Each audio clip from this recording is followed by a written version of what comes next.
Joining us live now, EFTM Editor, our tech expert, Trevor Long. Trevor, good morning to you. So break it down for us. How's that actually going to work in practice?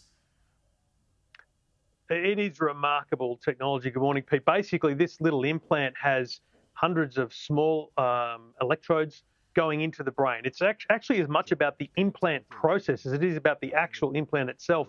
And that little implant then sits on the outside of the skull, is wirelessly charged, but also wirelessly can communicate. So they've been testing this on animals and they've been able to essentially read the brain waves. And so essentially after a period of training, you'll be able to essentially teach the computer that's listening what a right movement is, what a left movement is, and potentially move a mouse on a screen. As simple as that, or much more complex. So it's very Elon Musk, isn't it? But there is a complication here to Elon's previous projects because the subject is human.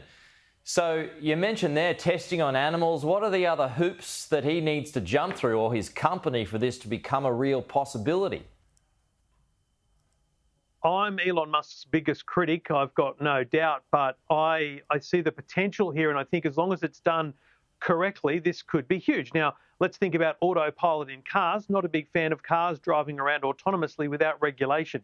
These human trials are regulated by the FDA in the United States. Now, as long as that is closely monitored, this has the potential to, over many years, because this won't be a very quick process, over many years, create control, communication for people who suffer quadriplegia and other things. Yeah.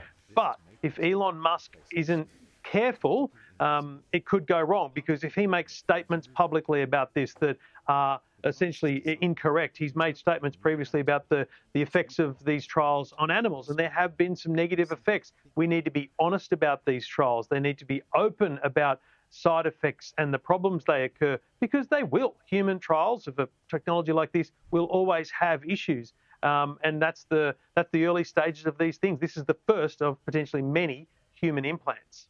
So what's the time frame that they're working towards here?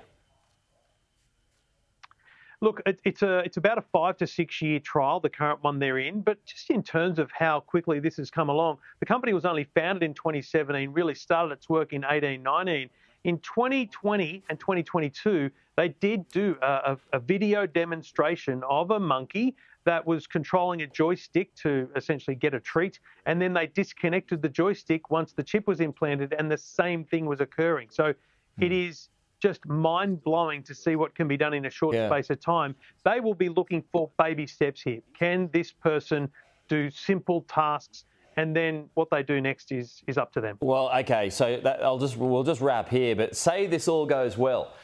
You know, you mentioned earlier you might be able to move a mouse on a keypad or something like that. What are the things that people might be able to do if this is successful?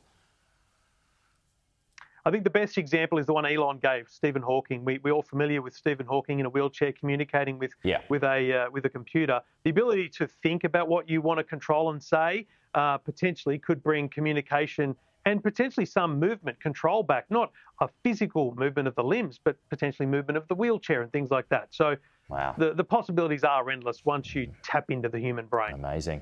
Trevor, good to see you as always.